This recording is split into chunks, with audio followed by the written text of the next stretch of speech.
성경은 성자 하나님을 통하여 온 세상을 새롭게 창조하시려는 성부 하나님의 뜻을, 창세전에 이 뜻을 정해놓았어요. 성령 하나님께서 시대마다 사람을 딱 택해서요, 성령께서 그 사람을 사로잡아 가지고 쓰게 하신 일종의 찬양의 뮤지컬이라고 생각하시면 돼요. 성경은 전부 다 구원의 하나님, 좋으신 하나님, 잔인하게 죄에 결박된 인생들을, 이 세상을 구원하기 위한 놀라우신 하나님에 대한 가슴 터지는 사랑의 이야기, 찬양의 뮤지컬입니다. 성경이 이렇게 안 보이면 성경 제대로 읽지 못한 겁니다. 주식 투자 어디 해야 되는지 성경을 보고 내 시작은 미약하였으나 내 나중에 투자는 창대하리라, 이런 식으로 읽으면 안 돼요. 온 세상의 역사를 무대로 삼아 하나님께서 친히 연출하시는 장대한 뮤지컬이기 때문에 시대마다 캐스팅되는 배우들도 아주 다양합니다.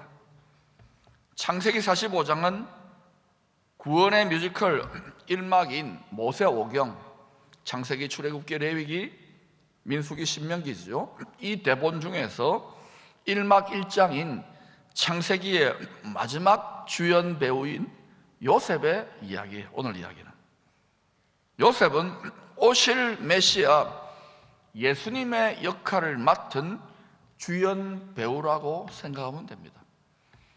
오늘날 이 시즌에도 저와 여러분은 바로 메시아, 다시 오실 메시아 예수님의 역할을 맡아서, 배역을 맡아가지고 연기하고 있는 뮤지컬 배우들입니다. 한 명만 아멘 하시네. 구원의 뮤지컬의 주연 배우 요셉은 13년이 넘는 세월 동안 노예와 죄수로 살았습니다. 얼마나 힘들었겠어요. 형들에게 배신당하고 죽을 뻔하고 억울하게 종살이하는 힘들는데 감옥까지 떨어지고 완전히 잊혀졌어요. 13년간. 이런 오래고 혹독한 고난을 통하여 주인공은 많은 생명을 구원하기 위하여 대신 희생제물이 되실 메시아의 캐릭터를 깨닫게 됩니다. 그 마음과 뜻을 몸으로 체득하게 되는 거예요. 머리로 아는 게 아닙니다. 그래서 이 주연 배우가 이 메시아 캐릭터를 연기할 만하다, 그때에 그 단계가 되니까 이 착고에 매이고 감옥에 갇히고 쇠사슬에 묶인 그 흉악 결박을 싹 풀어가지고 자유함을 주셔서 이제 구속사의 뮤지컬의 무대 위에 올려놓는 거예요. 그리고 바로왕의 꿈을 해몽하도록 역사하십니다.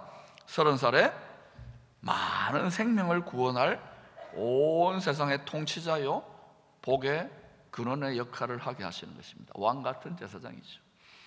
우리에게도 왕 같은 제사장의 약속이 주어져 있지만 모든 성도들이 하나님의, 왕이신 하나님의 통치권과 대제사장인 하나님의 축복권을 행사하는 것은 아니지요.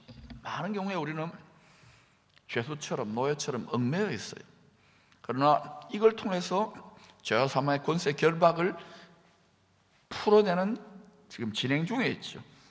그런데 어떤 성도들은요, 이 불시험과 연단을 이겨내고 본격적으로 구속사의 무대에서 그리스도의 장성한 분량, 왕같은 제사장으로 주님의 통치권과 축복권을 나타내는 반열에 이 땅에서도 그렇게 준비된 성도들이 있답니다. 저는 여러분들이 다 그렇게 될 수 있기를 축복합니다.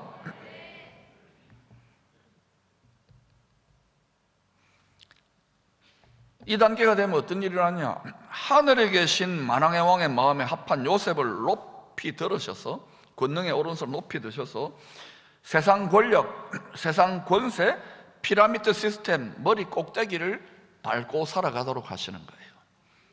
뱀과 전갈을 밟으며 평강의 복음에 예비한 것으로 신을 신고,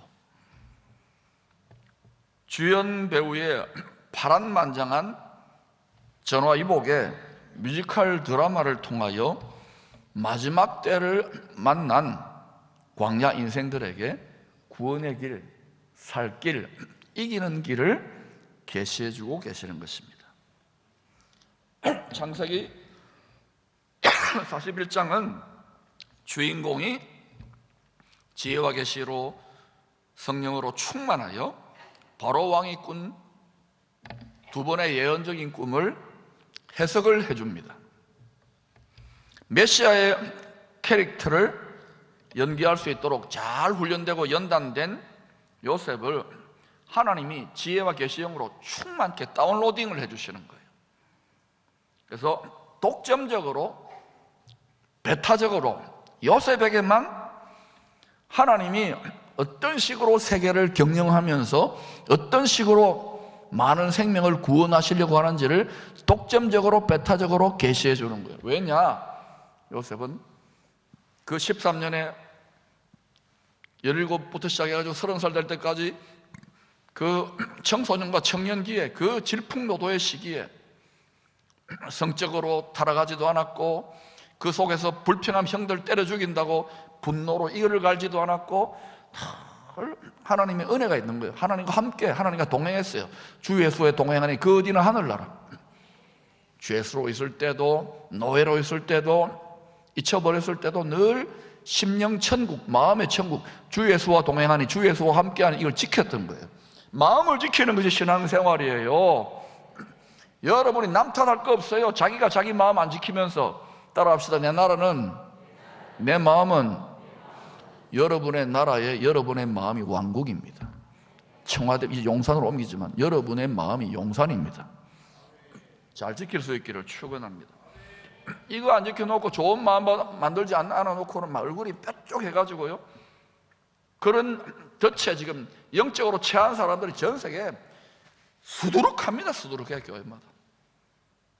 그러니까 큰 기쁨의 좋은 소식을 깨닫지 못하니까 이 시즌에 전할 수 없어요. 결박당해 있는 겁니다. 자기는 모르겠지만 여러분의 캐릭터가, 여러분이 이 땅에서 연기해야 될 캐릭터가 메시아 캐릭터라는 것을 속히 깨달을 때에 갑자기 풀어지는 거예요.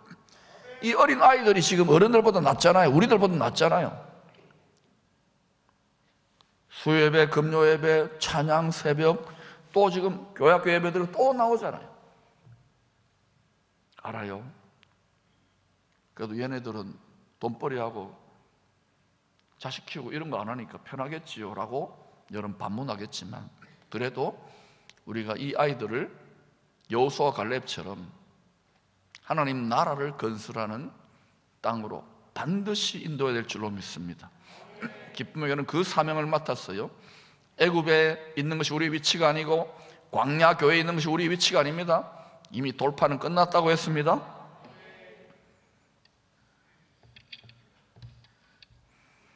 아무에게나 알려줄 수 있는 하늘 보좌와 이 그 세계 경영에 대한 최고 기밀 정보가 아닌 거예요. 요거를 요셉이 그러니까 파워를 갖는 건 당연하겠죠.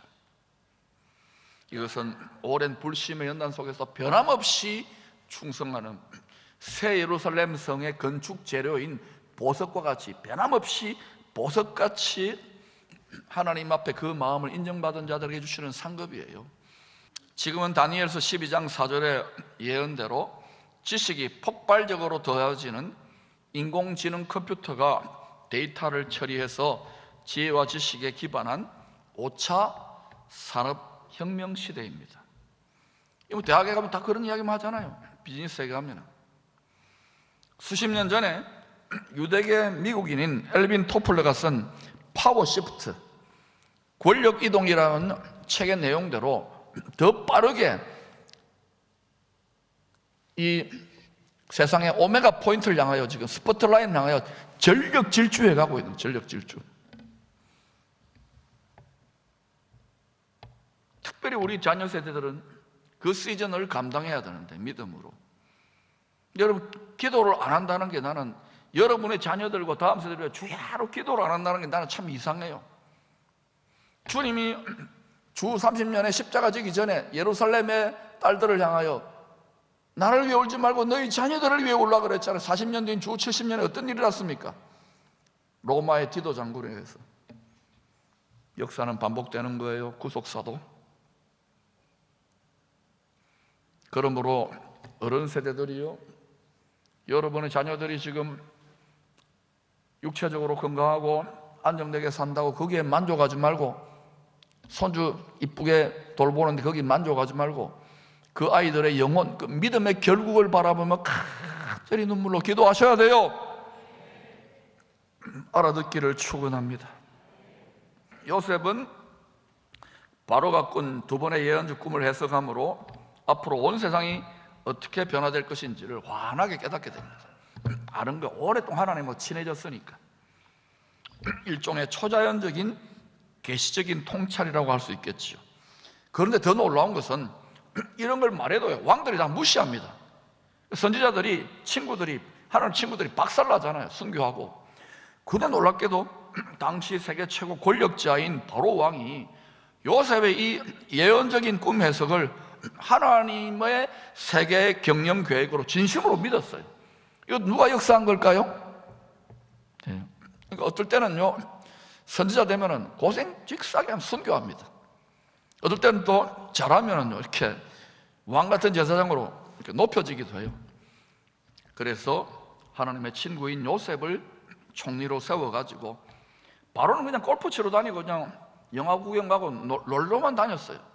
요셉이 다 한 거예요. 그래서 요셉이 바로의 아버지 역할을, 영적인 아버지 역할을 하면서 이렇게 할까요? 하세요. 그러니까 다 요셉이 다 한 거예요. 요셉이 당시 세계 최강도 개국인 애국을 통해 전부 다를 다스리는 거예요. 우리 한국에도 이런 인물이 나왔으면 좋겠어요. 앞으로 나올 줄로 믿습니다. 기도하시면 돼요. 요셉을 총리로 세워가지고 7년 풍년에 이어서 7년 흉년이 올 것을 대비하여 경제 정책을 수립하게 하십니다. 모두 다 누가 어떠한 뜻을 이루기 위하여 하신 역사일까요? 우리는 하나님은 역사의 주관자라면서요. 그런데 우리 인생을 그의 소유된 백성으로 맡기지를 않아요. 내 거라고.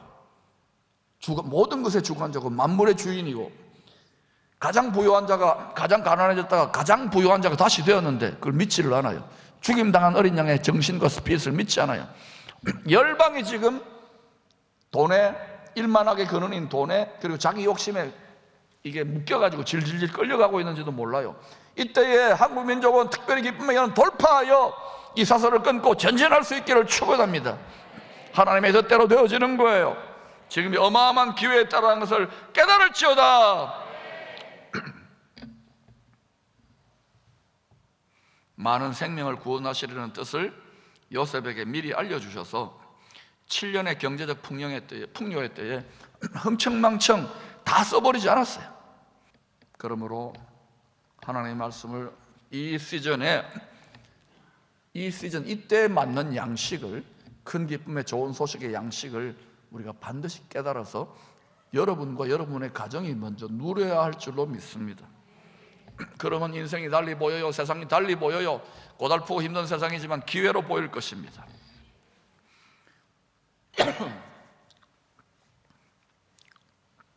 요셉이 다스리던 애굽을 제외한 온 세상이 식량 부족으로 굶주리기 시작합니다. 지금도 이미 세상의 전문가들은 앞으로 이런 걸 예측하고 있잖아요. 이 세계적 경제 기근으로 당시 온 세상 사람들과 요셉을 죽이려고 했던 이스라엘 10명의 형들이 양식이 보관되어 있는 요셉의 곳간으로 막 모여드는 거예요. 만약에 이런 어려움이 없었으면 요셉의 곳간으로 오겠습니까? 메시아의 곳간으로 오겠어요? 우리가 이제 우리 이방인 알곡과 유대인의 남은 자 알곡들이 메시아의 곳간으로 들어갈 건데 오겠어요? 택도 없는 소리죠. 등 따시고 배부른데 왜 그 고관에 들어가겠습니까? 다 하나님 말씀대로 이루시고 계신 거예요. 하나님의 고차원적인 섭리 속에 허락된 세계 경제 기근으로 인하여 요셉은 지금 애굽의 통치자, 온 세상의 통치자의 옷을 입고 있습니다. 열방 모든 민족의 통치자의 옷을 입고 있는데, 이 요셉의 정체성과 요셉의 옷은 뭡니까? 이스라엘이었잖아요. 그러니까 이스라엘, 자기를 팔아넘기 2000년 전에 팔아넘겼잖아요.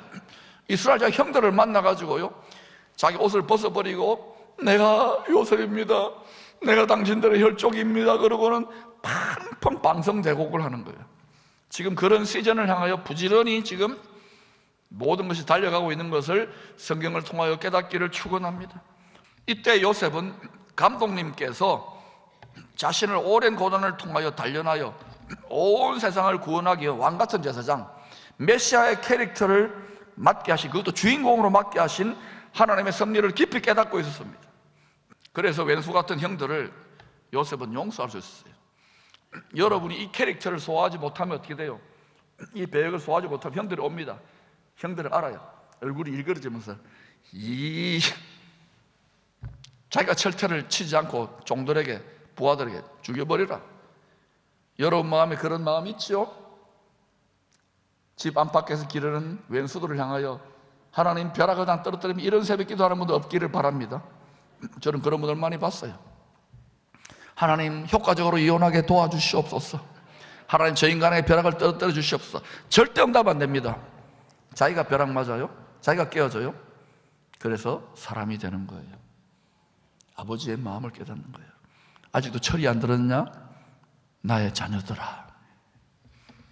그러니 여러분이 이걸 깨닫게 되면 지금까지 여러분의 예수 믿고의 모든 한숨과 탄식과 외로움과 답답함과 고통이 순식간에 역전되는 거예요. 그 요셉의 놀라운 고백을 들어볼까요?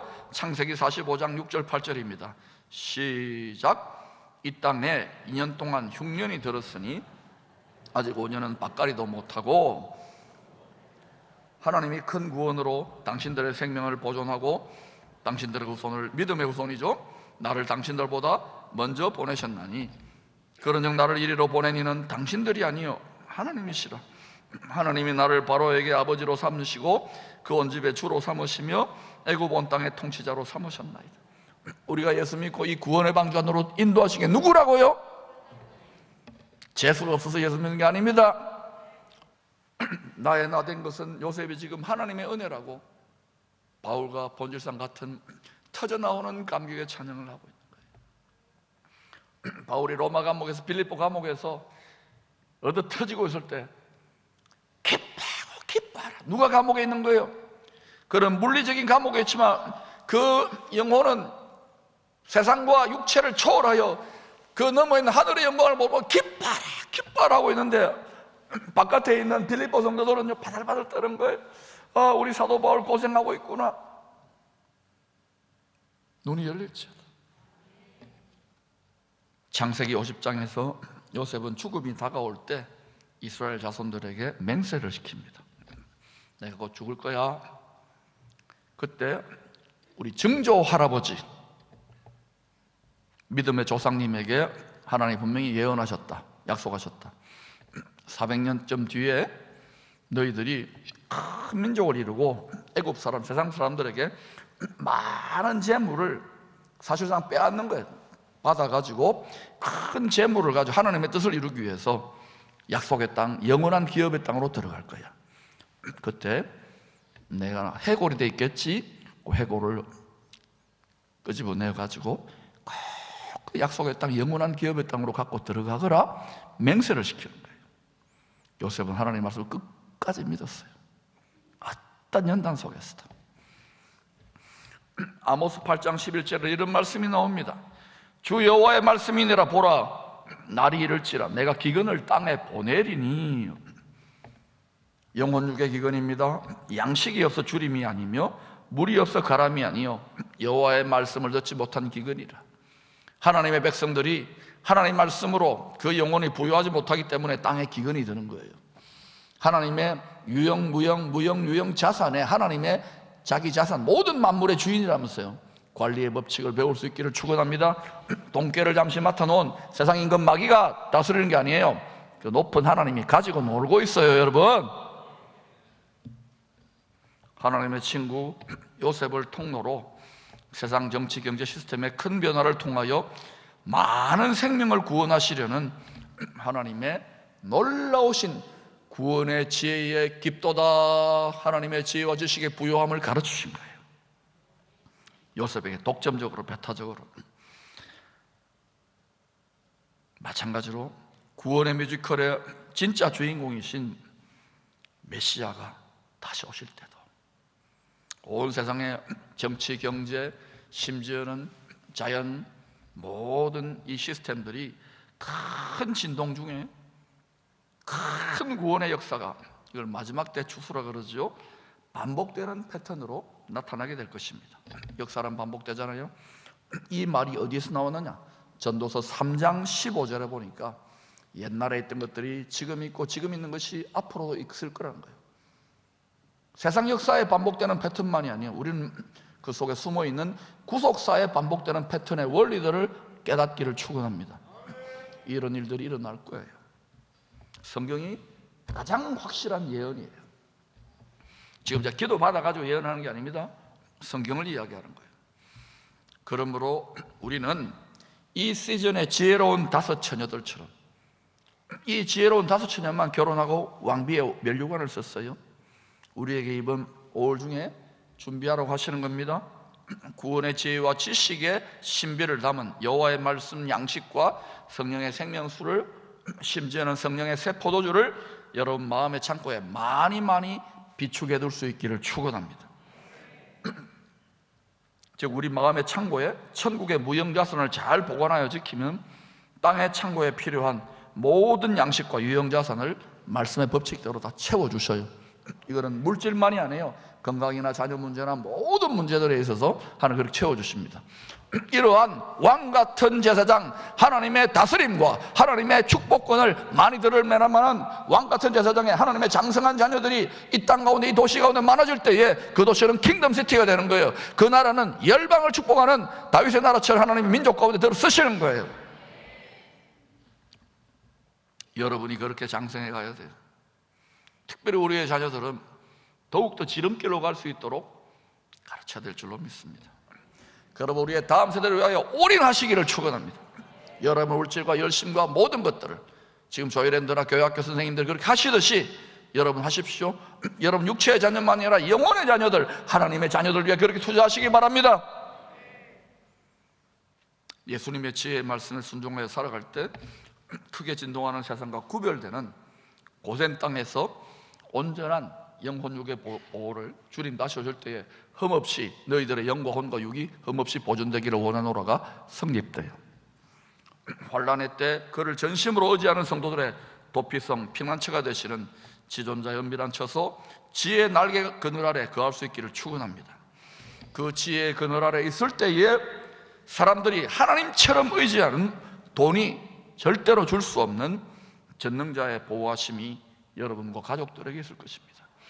여러분 돈을 무시하는 게 아니라 돈 많이 버세요. 돈은요 황금 만능 그리고 물질 만능 만 가지 능력이 있어요. 그러나 하나님의 지혜는 전지전능한 능력이 있답니다.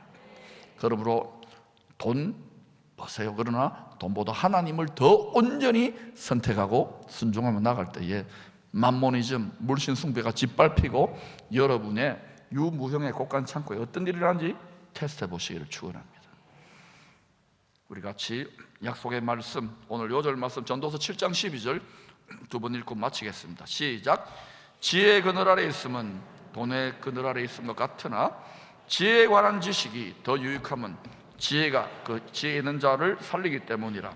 지혜의 그늘 아래 있으면 돈의 그늘 아래 있은 것 같으나 지혜에 관한 지식이 더 유익함은 지혜가 그 지혜 있는 자를 살리기 때문이라. 여러분 목자의 가르침에 귀 기울이시기를 축복합니다.